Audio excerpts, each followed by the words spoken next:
አንተስ ማነው? እኔስ ማን ነኝና ራሱን የማይችል ምን አንገታለና ይህ ምርጫ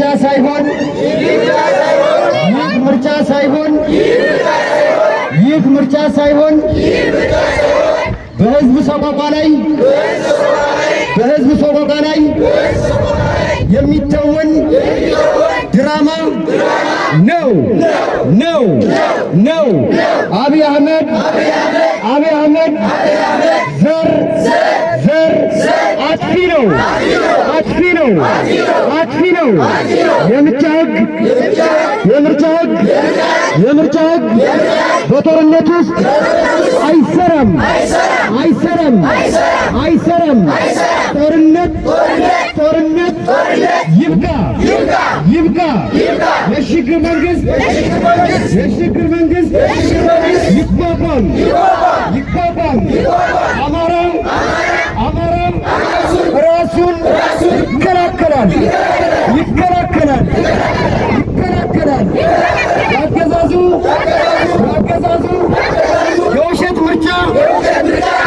ምርጫ ጆሮ የለንም። ጦርነትና ምርጫ አብረው አይሄዱም።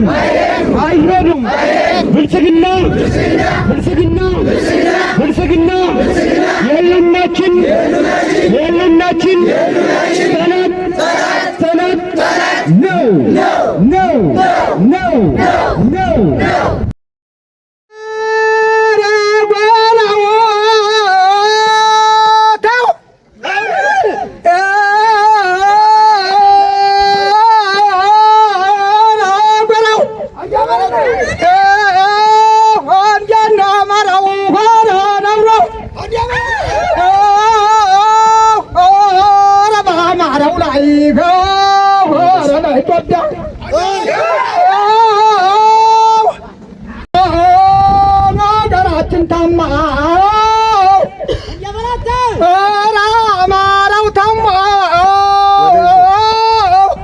ወደ ዙር ይጓዛል ማልዳላይ ወዲያ ተንሻሻለን ሽራቱን ሳናየው ተንጎራው አራጋር ያቋሪት አራጋር ያላሞት ረጎራ አራ ጀግና ጎራ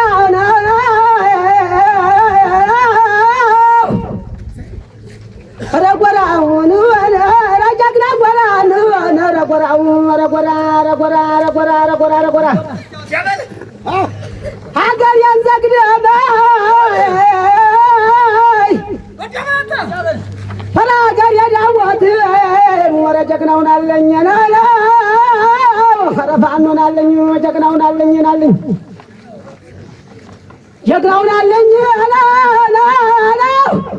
ይቅር ያቀረው መሰዳክን ጅርባታም የለው። የተከበራችሁ የቋሪት ወረዳ የጎንጭ ቆለላ ህዝቦች ይህንን ጥሪ አክብራችሁ የአብይ አህመድን ስርዓት ከምድረ ገጽ ለማጥፋትና የተደቀነብንን የህልውና አደጋ ስሜቱ ኮርኩራችሁ በራሳችሁ ፈቃደኝነት እዚህ ድረስ መጣችሁ የህዝባችንን ብሶትና እንግልት ለዓለም ሚዲያ ማሳወቅ ብቻም ሳይሆን ይህ ዘረኛና አጥፊ ቡድን ከምድረ ገጽ የሚጠፋበትን መንገድ ምቹ ሁኔታ ለማመቻቸት እዚህ ድረስ ስለመጣችሁ እንኳን ደህና መጣችሁ፣ እንኳን ቆያችሁ። የዚህ ሰልፍ ዋና ዓላማ በህዝባችን ላይ በተለይም በኢትዮጵያ ብሔር ብሔረሰቦች ላይ አሁን ባለው ነባራዊ ሁኔታ ይህ አገዛዝ ይህ ጦት ቆራጭ አገዛዝ የአማራን ህዝብ ብሎም ሁሉን አቀፍ ጦርነት በማካሄድ ከምድረ ገጽ ለማጥፋት የመጣብንን ወራሪ ኃይል ምንም ቢሆን ምንም ፍላጎትን መሰረት አድርጋችሁ እዚህ ስለመጣችሁ ደስ ብሎናል። እንኳን ደስ አላችሁ። በዋናነት የአማራ ሕዝብ እያደረገ ያለውን ተጋድሎ የአማራ ሕዝብ እያደረገ ያለውን ከዘር ፍጅት ለመዳን እያደረገ ያለውን ውጊያና ጦርነት 3 ዓመት በሚመላው መልኩ እየተዋጋ ያለውን ጦርነት ደግፋችሁም ከጎናችን ሆናችሁም ይህንን ስርዓት ከምድረ ገጽ ለማጥፋትም ሁለመናችሁን ሰጣችሁ። እንደ አማራ ፋኖ ብሔራዊ ንቅናቄ 102ኛ ኮር 33ኛ ክፍለ ጦር ከጎናችን ሆናችሁ እንደ ማሽላሸት ሸፍናችሁ ደብቃችሁ ይህንን ትግል እዚህ ስላደረሳችሁም ምስጋናችን ከፍ ያለ ነው። ምስጋናችን ላቅ ያለ ነው። ይህ ስርዓት አሁን ባለው ተጨባጭ ሁኔታ ጦርነትን ልምዱ ያደረገ በተለይም ይህ አሸባሪና አውዳሚ ጠቅላይ ሚኒስትር መጋቢት 24 2010 ዓመተ ምህረት የኢትዮጵያ ጠቅላይ ሚኒስትር በሆነበት ማግስት 8 ዓመት ሙሉ ይህች ሀገር ጦርነት ውስጥ የከረመችበትና ልማትና ዲሞክራሲ የጠፉበት ይህች ቀንም ኢትዮጵያም ጥቁርና ማቅ የለበሰችበት እንደሆነ ይታወቃል። ይህንን አውዳሚና ጡት ቆራጭ የአብይ አህመድ ስርዓት ከምድረ ገጽ ማጥፋት ዋና ዓላማችን ነው። ዓላማችንስ የተገፋውን የኢትዮጵያ ሕዝብ ብሎም የአማራን ሕዝብ የሀገር መንግስት ባለቤት እንዲሆንና ማንነቱን፣ ክብሩን፣ እኩልነቱን ከሌሎች ብሔር ብሔረሰቦች ዘንድ እኩል አድርጎ ለመምራት እያደረግን ያለንበት ሁኔታ ነው ያለ። ክብር ለሰማዕታት፣ ክብር ለሰማዕታት። ይህንን ብዬ ይህ ስርዓት አሁን ባለው ተጨባጭ ሁኔታ በተለይም የአማራ ሕዝብ የሀገር ባለቤትነትና የሀገር አለኝታነቱን የረሳ የሀገር ባለውለታና ሀገርን እስካሁን ድረስ ከስር መሰረቱ ከቀይ ግዛት ነፃ አድርጎ ያቆየልን ሕዝብ ውለታውን በመርሳት ከምድረ ገጽ እንዲጠፋ ያደረገ አገዛዝ ነው።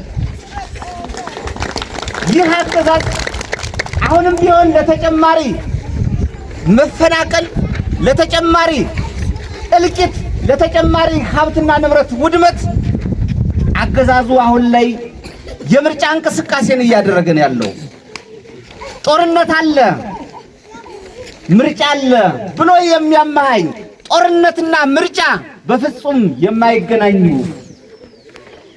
እንዴትስ ምርጫ የተካሄደ የዲሞክራሲ ምርጫ እንዴት ይካሄዳል? ዲሞክራሲ እንዴት ሰፈነ ይላል።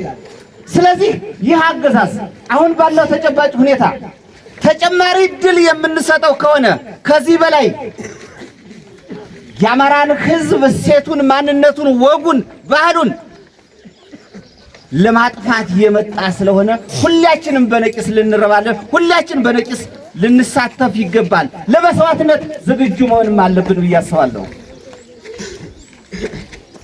ስለዚህ ወጣቶች፣ አዛውንቶች፣ የሃይማኖት አባቶች፣ የሀገር ሽማግሌዎች፣ በተለይም ወጣቶች እምቢ ለባርነት ብላችሁ መውጣት ባለባችሁ እንድትወጡ ጥሪ እናስተላልፋለን። ወጣቶች ምንም ቢሆን ምንም ከጠላትህ ፍትህ ማግኘት አትችልም። ጠላት ነውና እንደ ጠላትነቱ መፈረጅ አለብን። እጅና እግሩን አጣጥፎ የሚቀመጥ ወጣት ካሁን በኋላ በአማራ ግዛት ውስጥ እንዲኖር አንፈቅድም።